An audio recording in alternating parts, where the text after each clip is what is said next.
Ito po, tawagin po yung monumento Wow. of Plaza Guillermo. Kasi Plaza po sa Guillermo. Bicol, Rotate your may device. replica po ng monumento yun po ni Andres Bonifacio. Pero may ano yan, may ganun din yan doon. Opo, sa ano, replica na lang po ito.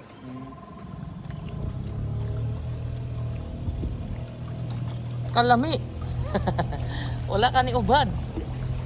Tal, wala ka ni uban talo. Welcome to Welcome to the past. Italy. It's an old. Old house.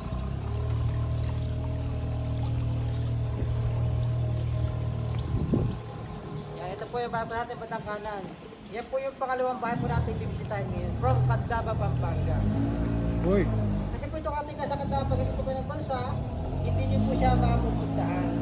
Kasi hindi po siya nilagyan ng tulay. Ah, Para makapunta kayo dyan, sasakit kayo ng balsa.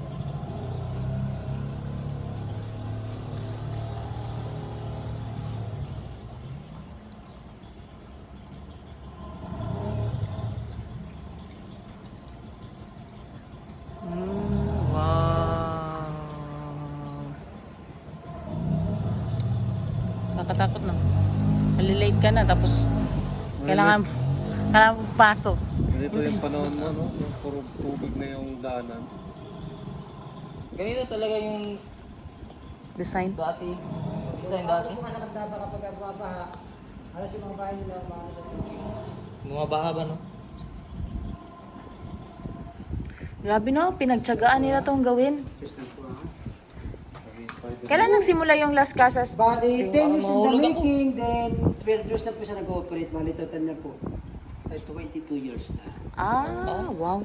Na-stop lang. Original itong mga kahoy na to. Opo, ibang parte ng ka-original niya. Talagang Pero yung tubig. mga design na to, yung mga wood corbita yan. Talagang tubig talaga yung ilalim nila. Ay, tubig. Ganito talaga yung bahay nila doon. Opo, lang araw po ganito. Tubig? Opo, nasa tubig. May daga.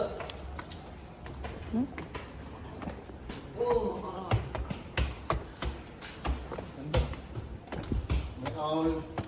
Yan nga po yung mga lugar ng mga taga-palitan muna naka-Facebook pa. Ganyan yung mga YouTube. Kasama tong owl. Kumbaga, inabutan po sila dito sa...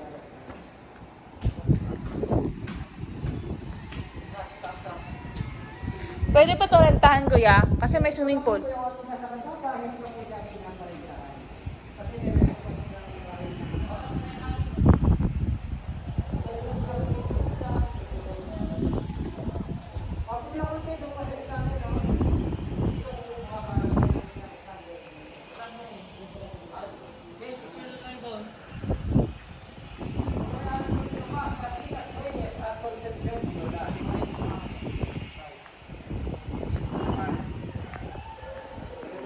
Dito na po sa bahay po ng mga po.